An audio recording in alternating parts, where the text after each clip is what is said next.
Hello and welcome to Talking Aussie Books, a weekly podcast bringing readers and writers of Australian fiction together. I'm Claudine Tinellis. As an avid reader and passionate advocate for Australian fiction, I make it my mission to spotlight local talent. So if you're looking for your next read or simply want to learn more about the Australian literary scene, this podcast is for you. Grab yourself a cuppa, sit back and relax. Listeners, just over 4 years ago now, I had the very great fortune to interview an outstanding debut novelist. I was relatively new to the world of podcasting then, still finding my way, and consequently feeling like I'd won the lottery when I was handed the opportunity to speak with this brilliant author. Listeners, I know you will feel my joy and nerves in equal measures when I tell you that author was Holly Ringland, the much celebrated creator of the worldwide phenomenon that was and still is The Lost Flowers of Alice Hart, published by HarperCollins. Once I'd recovered from my terror, speaking to Holly, who was in England at the time, became a conversation I would never forget. It was overwhelming to speak with this incredible woman who has become an inspirational figure for women and writers around the globe. And to my utter amazement, today I get to do it all again. This time in honour of Holly's newly released second novel, The 7 Skins of Esther Wilding. And I'm delighted and more than a little honoured to welcome Holly back to the podcast today. Hi, Holly. Hi, Claudine.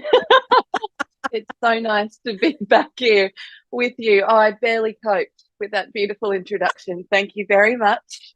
Thank you very much. It's my pleasure and so very well deserved. Thank you for being here with me today, and my most heartfelt congratulations on another stunning book in The 7 Skins of Esther Wilding. Thank you so much. God, that I will never hear anything about my writing like that without it hitting me square in the chest. It means so much. Thank you. Holly, given the phenomenal success of The Lost Flowers of Alice Hart, I wondered if you had concerns or reservations about writing a second novel. I mean, did you suffer with the dreaded second novel syndrome many debut novelists fear? I've got to try and remember not to swear, Claudine. I can edit it out, don't worry. Look, the short answer is absolutely.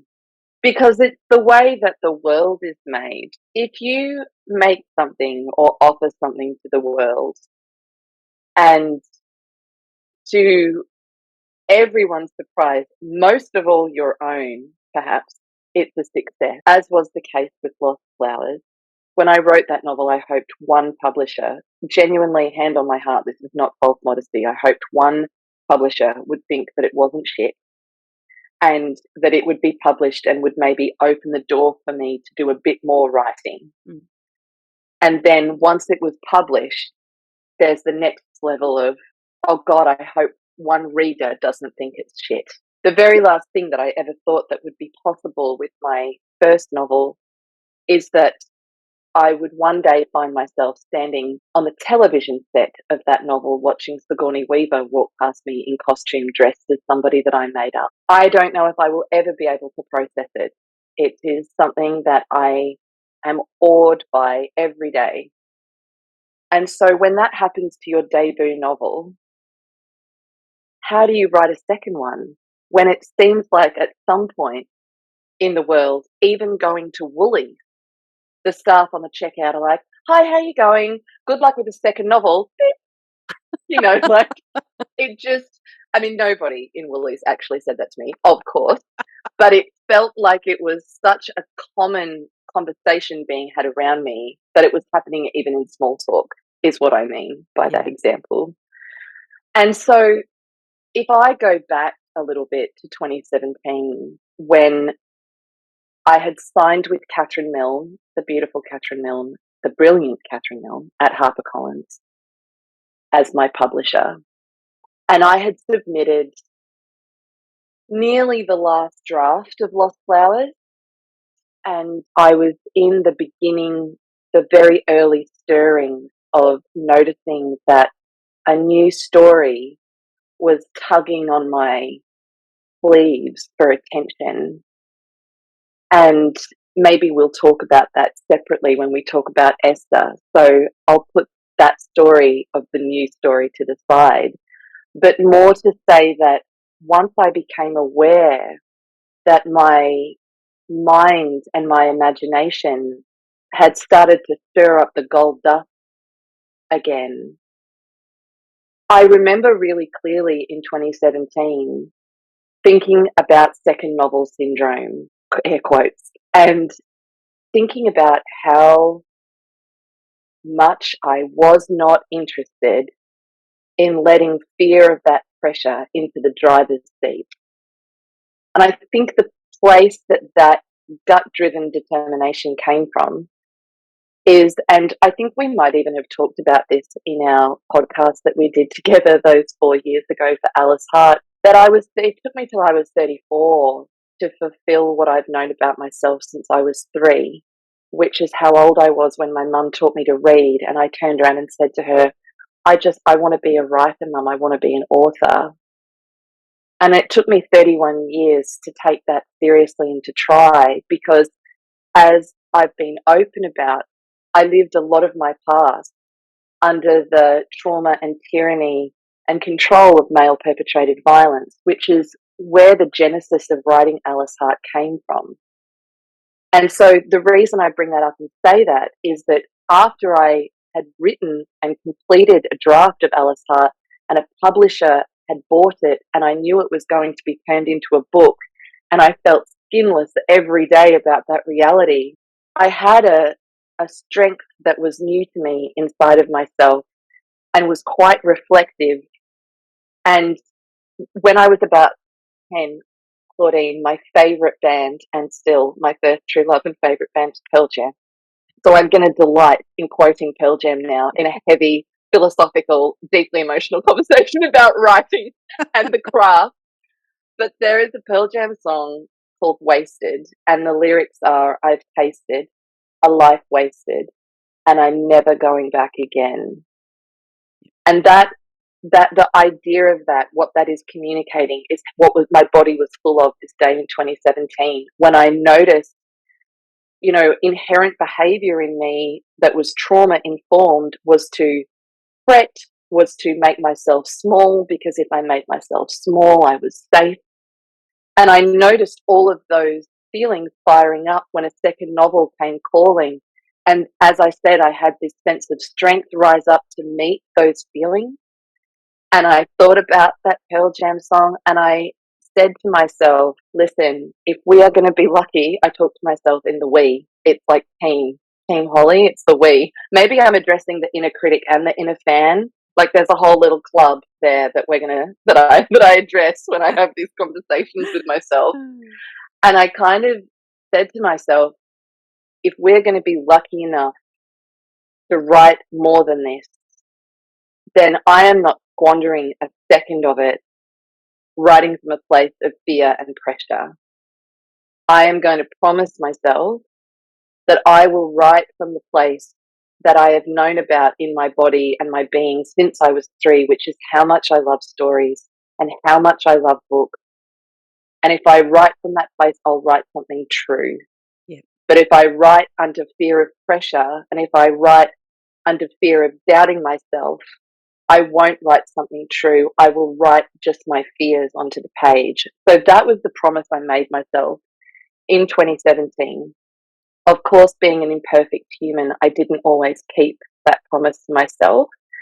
And with an unruly monkey mind, there were days that the fear and the pressure were absolutely there, particularly because I wrote this novel in the second half of 2020 through 2022. And that's been the collectively hardest part of our lifetimes, as a human race. So I definitely felt the pressure. It was absolutely there.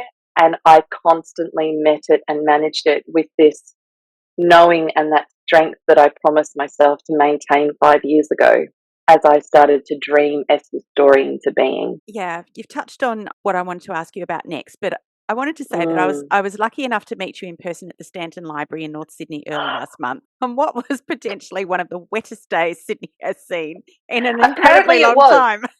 Apparently it was like the wettest day in Sydney's history. Claudine, I'm like, excellent. A biblical flood at lunchtime for us all to get together and talk about women in water. Perfect. Yeah, probably prophetic in many ways. But I remember hearing you talk about the difficulties around writing this book, much of which came down to, as you mentioned, COVID and travel restrictions. So I wondered if you could tell us a little bit more about that and how you overcame these obstacles. Yeah, absolutely. It was and speaking about this with full awareness of the varying degrees and contexts to which everybody has suffered over the last few years, and full empathy and awareness for people who have lost loved ones and livelihoods, and every way that COVID has disrupted our lives. For me, I work-wise, because I'm in an incredibly fortunate position at this point in my life where writing is my full-time job at the moment. And so what that meant is in December 2019, I unwittingly, remember then, Claudine, when we were all young and innocent? Yeah. I mean, it's a distant memory, but yeah. A distant memory, those golden days. My mind was blown to bits of confetti because HarperCollins offered me a 2-book deal. And I thought that through very carefully, again on the pressure front, because I thought to myself, while 2-book deals are very exciting, am I committing myself to pressure there? And I thought about it really carefully and decided ultimately that this is, if I am lucky enough to be a career writer for however long I can be in my life, this is kind of everything that I have asked for, is a publisher to believe in me, to support me, to say, we want 2 more novels from you, let's do it. So unwittingly, in December of 2019, I rationalized that I had the time and the space to both film Back to Nature, which happened in 2020, and to write my second novel. So I signed my life away. And then, of course, we know what happened. 2020 came. I was incredibly lucky to be at home in Australia when it happened, because I've lived between the UK and Australia for the last 10 years. My partner, Sam, is British. I met him when I moved to England in 2009, completely disinterested in ever speaking to a heterosexual man ever again. And along comes the kindest man on beat. So that completely blew everything out of the window. Sam and I came home end of 2019. We started making Back to Nature at the beginning of 2020. I had plans to return to the UK because I had a month-long trip to Copenhagen booked for research for my second novel, and a month-long trip to the Faroe Islands booked after that, which I was going to do in the Northern Hemisphere summer of 2020. I was so excited about doing that research. And I had been gathering, since 2017, I'd been gathering research for Esther in my writing office in Manchester. So the piles of books and cutouts and feathers and twigs and lichen and all of the inspiration fodder that I was gathering for Esther became so large that we had to do the nifty trip to IKEA and get a set of bookshelves to pop all of my gatherings onto and have a place for, so that I'm a very visual person, and creatively, if I can see what I'm gathering, I know from experience that inspires more ideas to spark. Yeah. All of which is to say that bookshelf of inspiration is still in England, untouched. Those books have not been opened. There is a note sitting on my desk still waiting for me that says, you can do it. Esther believes in you. She needs you to live. The trips to Copenhagen and the Faroes obviously got cancelled. Sam and I have not gone back to the UK.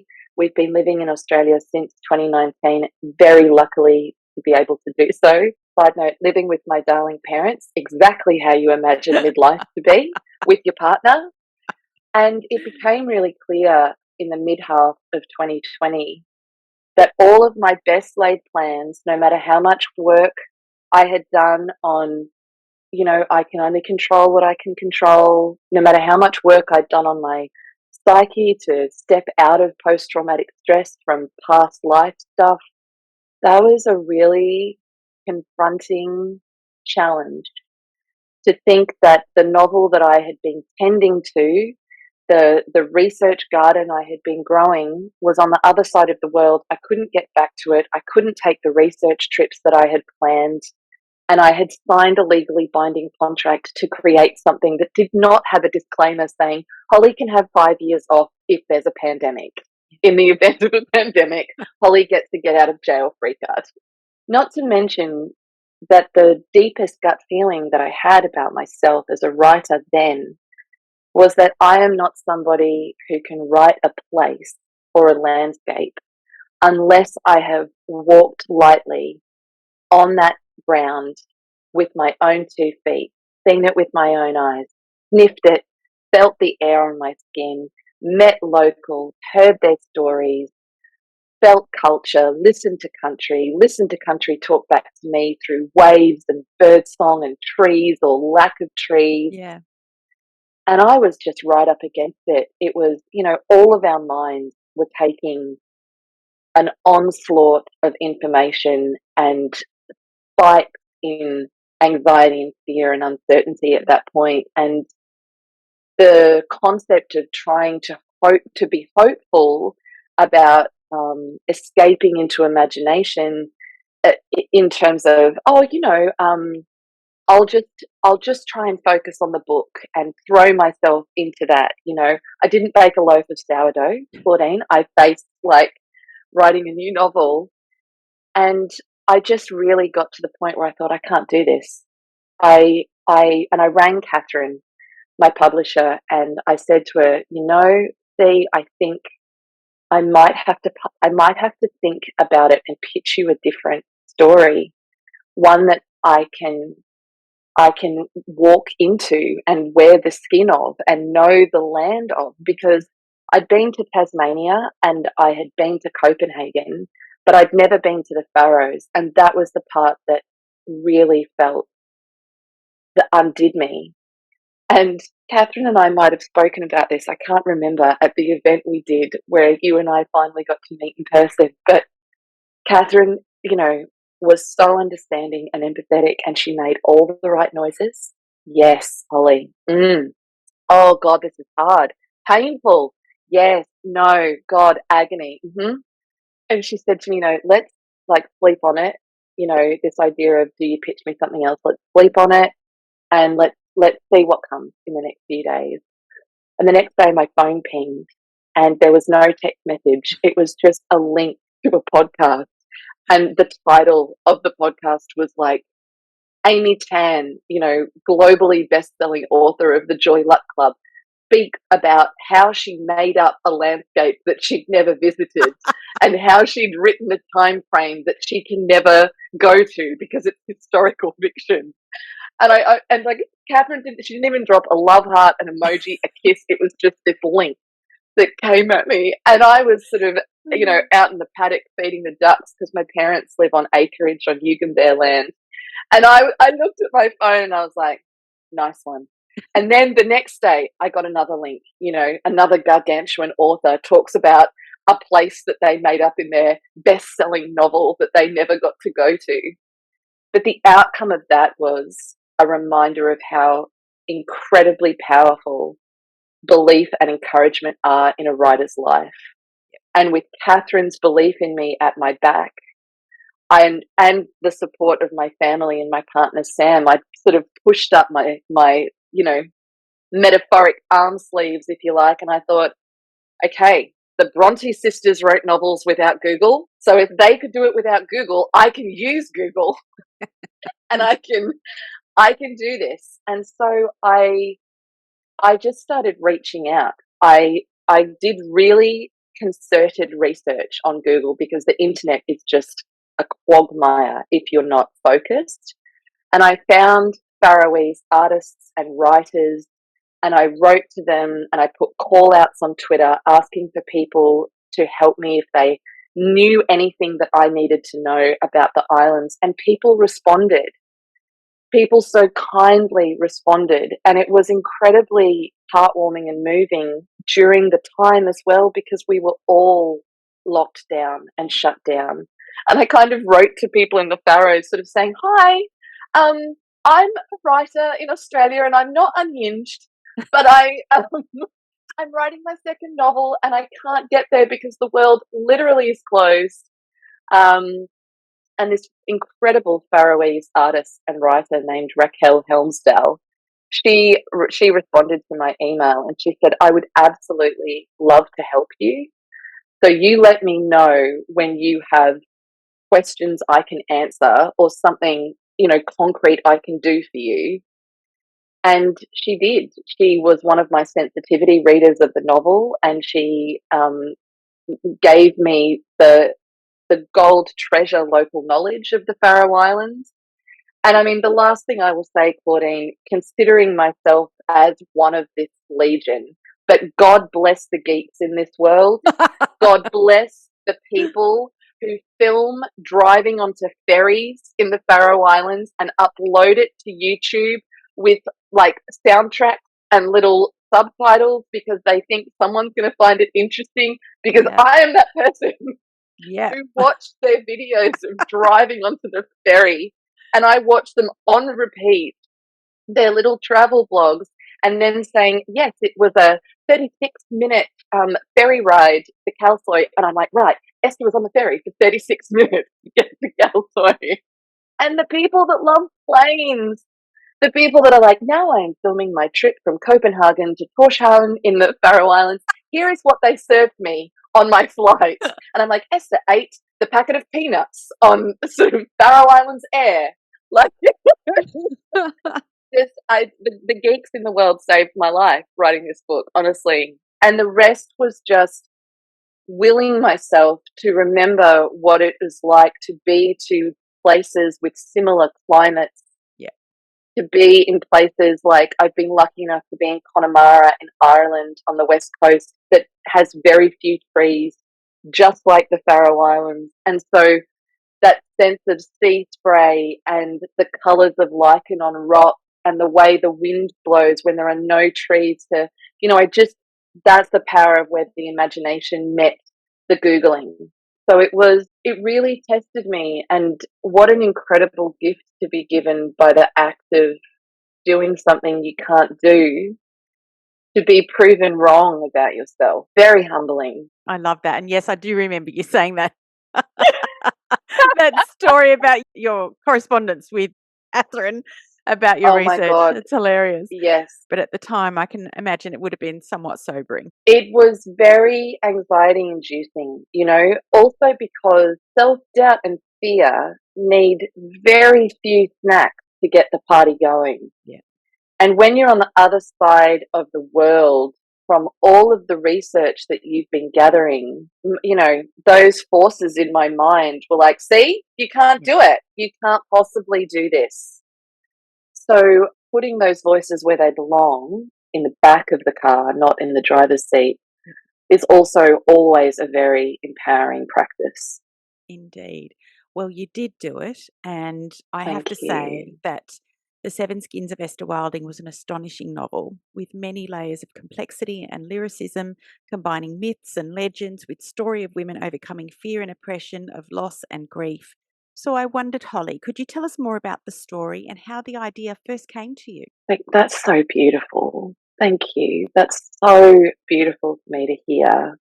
I worked like calamity to get this book to print for it to come out in October this year. So the gap between going to print on the novel and doing publicity and talking about it has only been like 2 months. It still feels a little bewildering that we're not talking about a Microsoft Word document that I've emailed you and been like, hey, do you want to like read my thing? Like, the fact that it's actually like I'm picking up a novel now, and the fact that we can hold it and it exists bewilders me somewhat. So that's really beautiful to hear, Claudine. Thank you. I wanted to write about joy. That was the one thing I knew setting out to write this story, particularly after writing Lost Flowers. I've said this a few times in the last month when I've been talking about Esther, because it's a realization that has become truer and truer for me with more reflection and processing, which is that writing Alice Hart, like I was saying before, it's the story I needed to get out of my body onto the page. And writing it, I didn't realize that one of the effects of writing it would be how it felt like it cleaned my blood. Yeah. It cleansed me of something that had been heavy and hot and beautiful and painful to carry for so long. So writing Esther Wilding, I wanted to write about Esther allowing herself to feel joy. But I realized within the very first chapter of writing the very first chapter that to write about joy for me means writing about grief, because they are two sides of the one coin. And I know from lived experience that if I try and numb myself to grief, I numb myself to true connection and real joy, because true connection is real joy, even if we are connecting with somebody about shared pain, shared shame, fear. It's the connection that is the joy. And once I realized that, I thought, okay, this is going to be a story about a woman who is going to try and find her way beyond grief back to herself through allowing herself to feel both grief and joy, and to experience the transformation that comes when we give ourselves that permission. But then, of course, I wanted to write about what I love. And I love the way that we tell stories. So the book is full of women and their tattoos as a form of storytelling. I love the power and metaphor of mythologies and fairy tales. So the novel is full of feminine mythologies and the stories of a Scandinavian fairy tale writer who really lived, named Helena Nyblom, who should be known the world over, and she isn't. And other women artists like Hilma af Klint. And I wanted to write about what shame and fear steals from us, and what vulnerability and connection and love and joy gives us. So from the first chapter, even though Esther is grieving, throughout the whole novel, there is raucous, absurd joy, even particularly if Esther can't see it. In the first chapter, when she comes into a bit of trouble and the person that comes to her aid is one of her oldest family friends, who is dressed head to toe as Mad Max era Tina Turner. It's the joy that comes from shared humanity as well. So Esther started with all of those motivations and throwing in all the things I love and the things that I had learned from filming Back to Nature about the power of country and ancestral connection, and how that is something universal that we all share, and drawing on my own ancestral connection coming from Celtic and Scandinavian people. So it really is a cauldron of all of those things. Picking up on tattoos as a way of storytelling, Aura's journal documents the stories that she eventually has tattooed on her skin, and the tattoos form a strong thread right throughout the narrative, a way, as you said, for women in the novel to tell their own stories by wearing what's inside their hearts on their skin. I wondered if you could tell me more about this and why you wanted to explore this in the context of the novel. I think the truest answer is that I was dazzled by the experience of getting my own tattoo at 35. And it had such a profound effect on me psychologically that I was constantly thinking about it with awe and wonder. And then after Lost Flowers was published, readers started contacting me with photos of their tattoos that they had gotten of native flowers and their meanings from the novel, because of what those meanings and Alice Hart's story meant to them. So I was completely mind blown that my first novel, I should have said, I got at 35, because I had an agent. I'd signed with a literary agent, but I had no idea of Alice Hart's fate as a story and as a book. And I decided I had never wanted to get a tattoo. It just had never occurred to me as a desire. It just wasn't a desire in me. And I wrote the manuscript and I completed and had this novel, this, as yet unedited, imperfect novel that existed. And this was the thing that I spent decades of my youth thinking I wasn't good enough or smart enough to ever do. And I feared through my 20s into my 30s that being a writer would be the thing I would carry all my life and would be the song I would die with, still unsung in my body. To have that story written in this imperfect, tangible thing, it was like I woke up one day and all I could think about was, I need that on my skin. I need Alice's story on my skin because Alice's story is my story. And what we make of pain, drawing beauty out of pain, making joy out of pain that connects with others, it was so important to me and meant so much to me that all I could think about was I have to get a tattoo. Yeah. I need that revealed on my skin. I need to wear it on my body.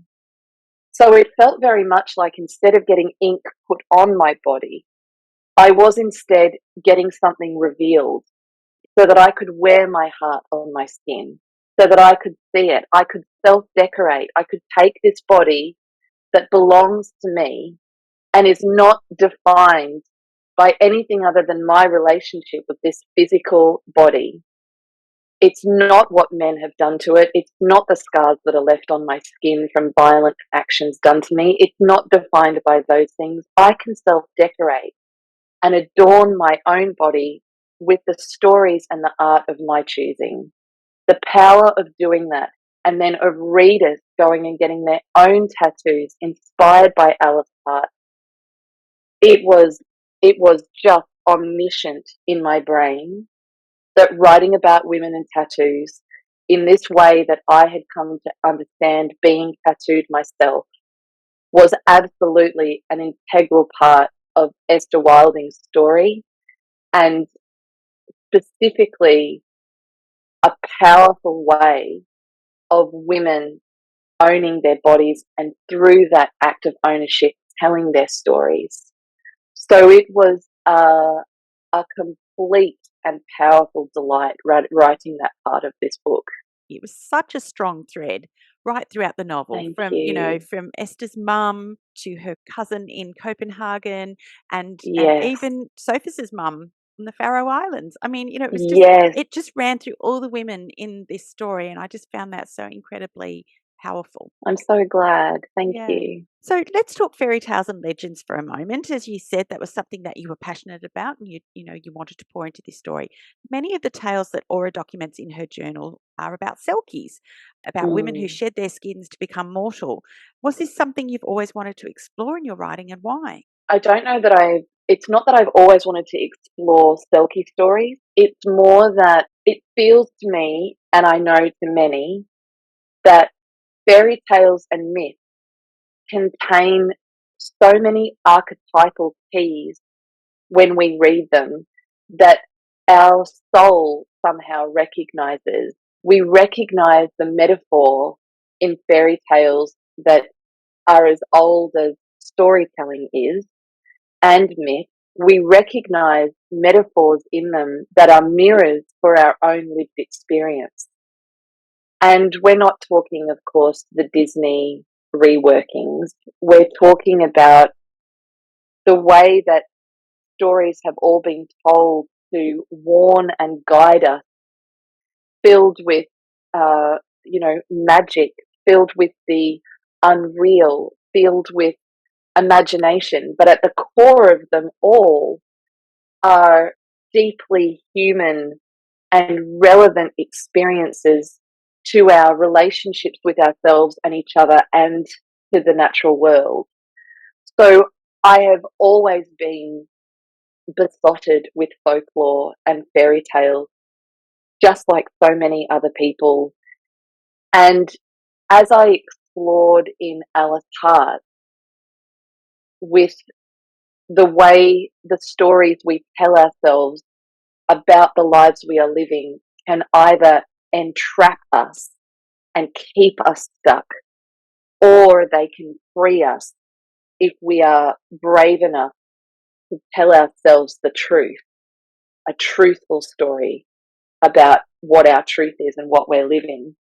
with Esther Wilding, I really wanted to explore what happens with a love of fairy tales when we rely on them to communicate for us and rely on them to allow us a sense of feeling seen, which is what Esther's older sister Aura does with the 7 stories or 7 skins that she relies on in the novel to communicate her story to the world because she can't verbalize it herself. It's too painful, it's too poignant, it's too beautiful, it's too hard to say in words. And the amazing thing about ageless stories in the world is how interconnected they are. And once I started looking at the ways women and water were represented in mythologies and fairy tales from Scandinavia, but also in cultural creation stories, like in Pakana, Tasmanian Aboriginal people in Lutruwita in Tasmania, the relationship between women and water has existed as long as any other story has. And the dots started to connect as I started researching these stories. And once I gathered 7, they started to have a dialogue with themselves. They started to illuminate themselves.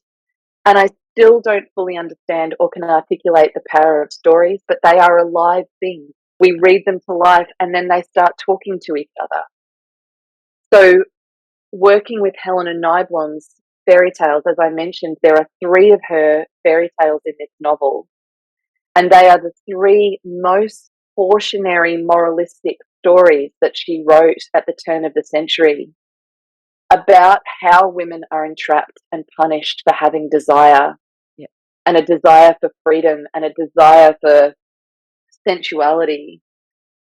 I think it was one of the most rewarding parts of writing this novel was working with these old stories and interweaving them with my novel of this time this year. In trying to unravel the mystery behind her sister's death, I think it's fair to say that Esther undergoes a transformation of her own. And when we meet her, she's a complete mess. She's dropped out of uni, she's working in hospitality, drinking, and avoiding her family. And she's holding on to a lot of grief, isn't she? So much, but she won't look at the fact that she is, because to look at it is too painful. Yeah. And so she just continues to make choices that she knows are somewhere deep, on some deep level, she knows that it's going to blow her life up and continue to blow her life up. But the alternative of actually taking a square look at things, of addressing the things that are too hard to say, it's more painful than the mistakes. So it gets to the point where the mistakes that she's making in her life are more familiar and safe than the unknowable,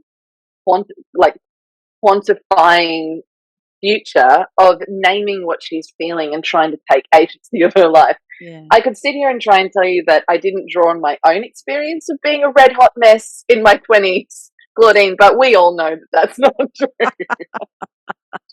But I was setting out knowing that I wanted to write Esther into joy right from the first chapter. The thing about joy and grief too, from what I've read about these emotions and the way that we approach them and the research that I've done into things like self-compassion and how we hold ourselves through making mistakes and through doing things that aren't the best for us, is that it's about contrast.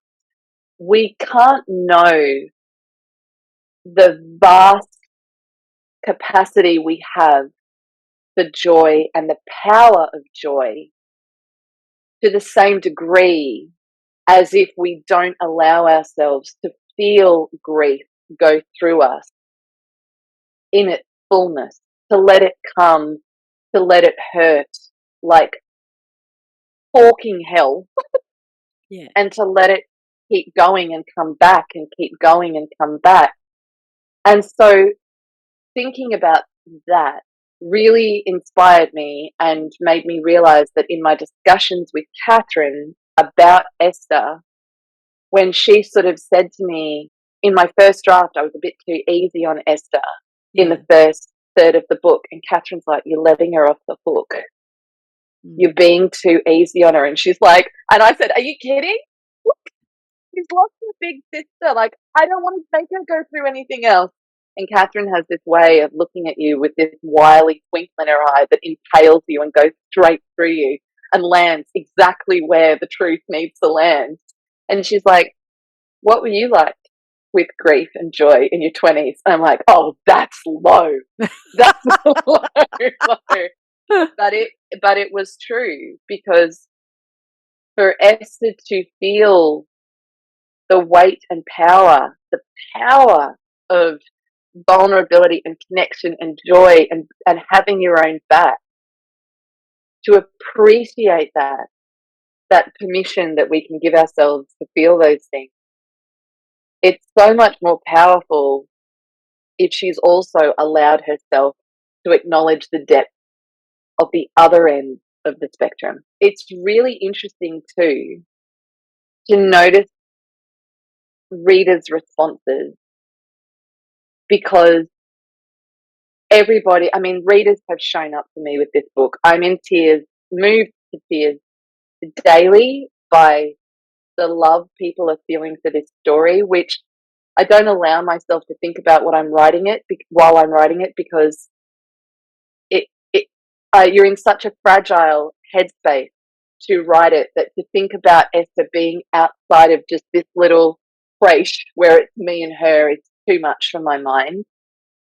On the other side of that, now that readers are reading her and embracing her, as I said, it moved me to tears. And I find it really fascinating if people are kind enough to take the time to write a review or something online. And I don't go looking for reviews. That's a staple rule. But people will tag me on social media, and, my social media is me. Like, I'm a team of one person.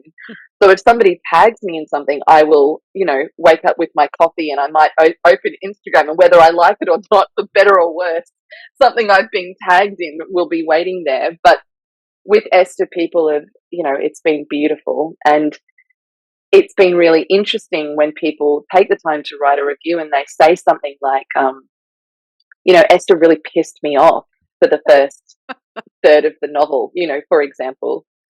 And I find that fascinating, because I wonder what it is that we recognize in, forgetting for a second that it's a fictional character. But the thing about grief and joy is that it's a universal thing that none of us get through being alive without experiencing.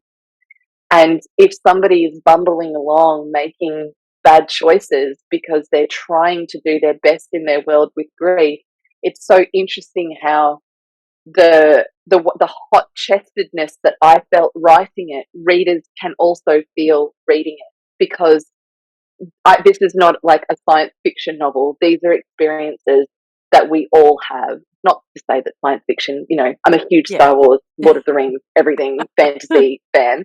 Yeah. But, this is a novel about really going through those emotions. Just quickly, I was going to say I'm about to head off to Tasmania, and specifically we'll be spending some time in Bennelong Bay, a place that is integral to this story. I couldn't believe it when I opened up the pages.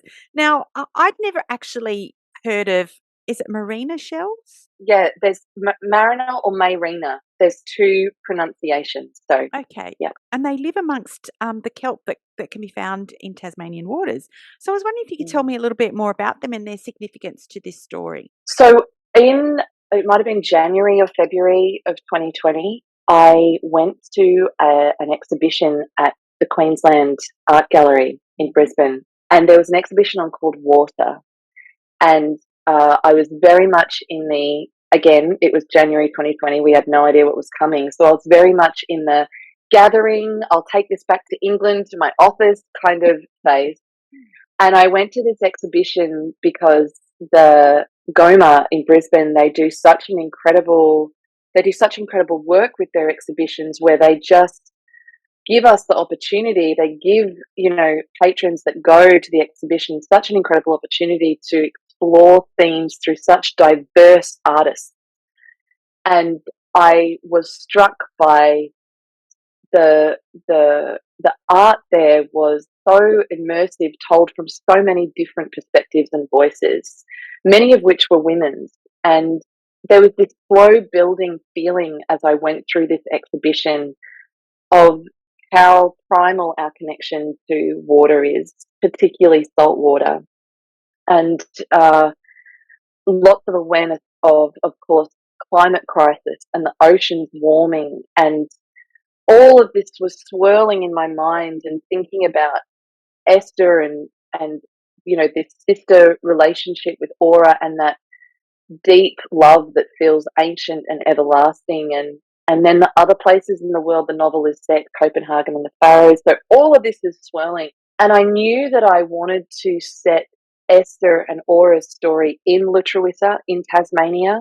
It was a loose idea at the time, with a huge interest in the incredible flora and fauna there and the history and culture of the island from First Nations people. But I had not ever heard about women and their unbroken cultural art practice of shell stringing until I walked around the corner in this exhibition, and there was nobody in this low lit room. There was a video playing of a young Aboriginal girl in a river, and to the side there was a low lit cabinet, a perspex cabinet, and I was in this room alone with the sound of this young woman splashing in river water and her narration. And I looked at this cabinet, and inside the cabinet were these strands of glowing shells. And I had to blink a few times in the low light because I didn't understand what I was seeing. They glowed as if they were lit up from the inside. And I was drawn towards the cabinet, and I looked at them, and I read the little card, and they were made by an artist and a shell stringer named Lola Greeno. And Claudine, I don't remember anything about the exhibition after that moment. I finished walking through the exhibition, and I'm sure I took notes in my phone and my notebook, and I took photos, but I made a beeline for the museum gift shops so fast because I wanted to see if those shell necklaces, if there were books about them, if there were actual necklaces there in the cabinet. And that was it felt like one of the most profound, and if you believe in coincidence or otherwise, moments of my research, because it blew up in my mind and created my learning and my education about Tasmanian Aboriginal women, their relationship to the sea and seals, and most of all through Lola Greeno's Kanalaricha is the word in Palawakani, which is the Tasmanian Aboriginal language. Kanalaricha is shell stringing. And through Lola Greeno's Kanalaricha, I learned about all the rest of the women artists who practice this incredible art of creating iridescent, glowing shell necklaces through a cultural process of removing the outer brown layer of the shell to reveal the iridescence underneath. And this is a cultural art practice that women have been doing unbroken through time back to the beginning of recorded paper colonial history. It's something that has existed for tens of thousands of years in oral history. It was an incredibly powerful, humbling, inspiring practice to learn about the strength and the power of these women. And I would have to say the most rewarding part about writing Esther was the opportunity it gave me to meet and connect with women from the Aboriginal community in Lutruwita who were so generous with their time and worked with me as sensitivity readers to make sure that any representation of Kanalaricha and their culture in the novel was appropriate and accurate. Now, I wondered very briefly before we wind up if you could tell me more about the Binnalong Bay sculpture and why it was important to this story. I can't wait to see it, by the I way. send me a photo. I will. In the very first iterations of Esther, which was research into the Scandinavian parts of the novel, I found the sculpture of Copaconen, which is the Faroese seal woman sculpture that is 11.5 meters tall and is installed. I tweaked the timing. I took poetic license in the novel with when it was installed, but all that's in the author note. In reality, it was installed in 2014, just outside of the village of Mikla Delor, because the Selkie stories are so important to the Faroes.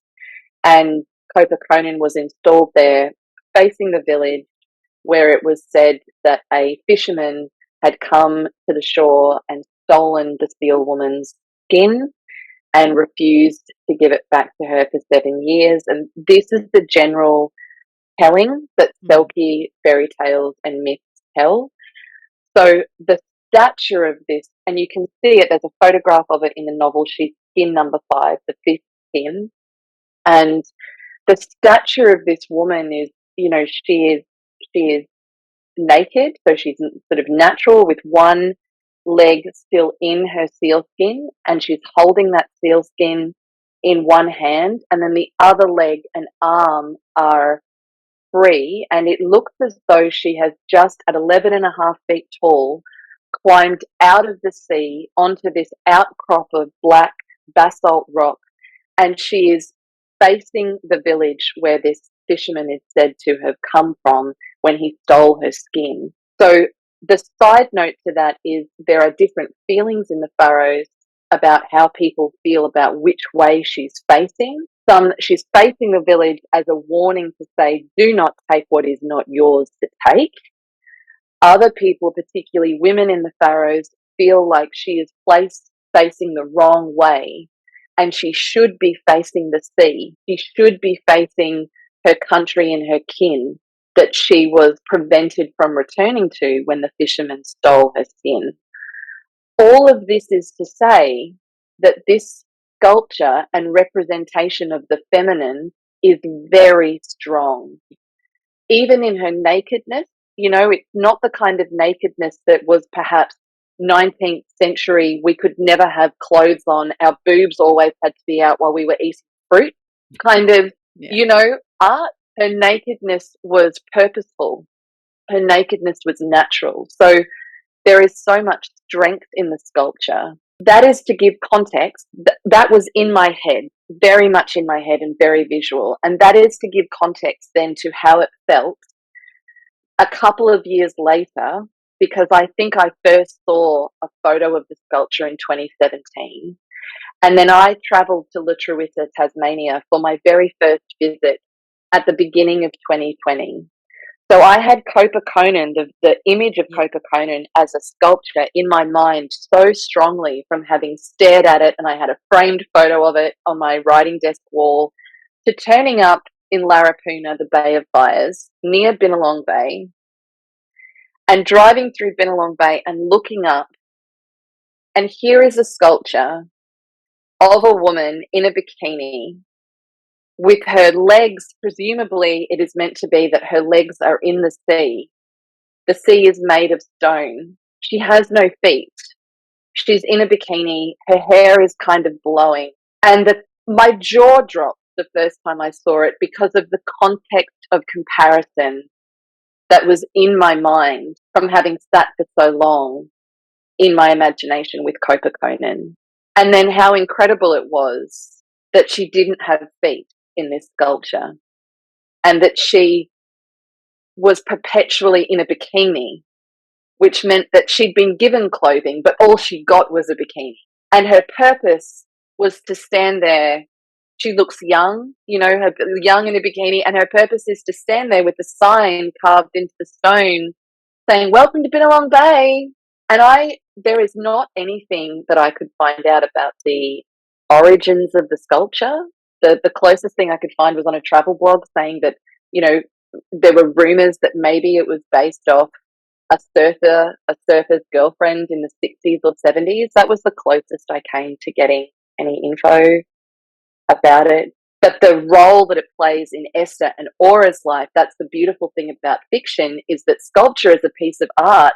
Its purpose is for interpretation. And the way that that sculpture was interpreted through the fiction of Esther and Aura is Esther suffers a little bit of claustrophobia and she hates the sculpture because she can't ever see the woman's feet.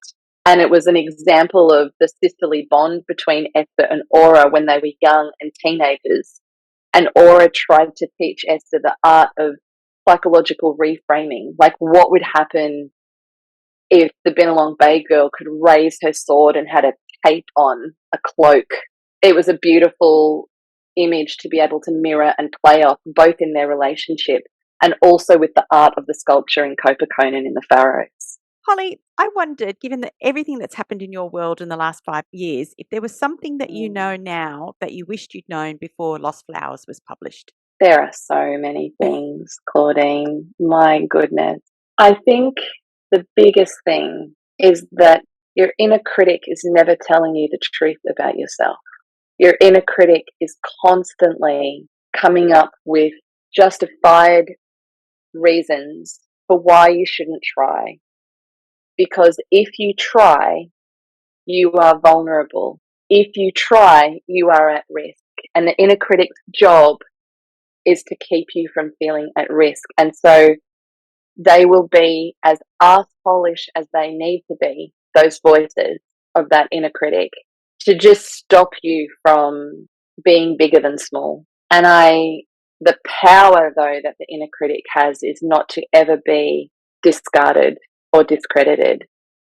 But on the flip side, we do have the ability to cultivate our inner fan. Our inner fan is like the very best sports mum that wears free hugs on her t-shirt and brings snacks for everyone and hugs every kid who doesn't have family that shows up to support them. That's our inner fan. And she is cheering for you relentlessly. You just have to give her a microphone so that she gets some airtime to drown out the inner critic because she's got good lungs. The other thing I would say that I have learned is to not be so afraid of who you are and what you love. And I speak about this specifically in the context of writing. Write whatever you love. Write what it is that sets your skin on goosebump fire without shame of it being torn apart or laughed at or criticized.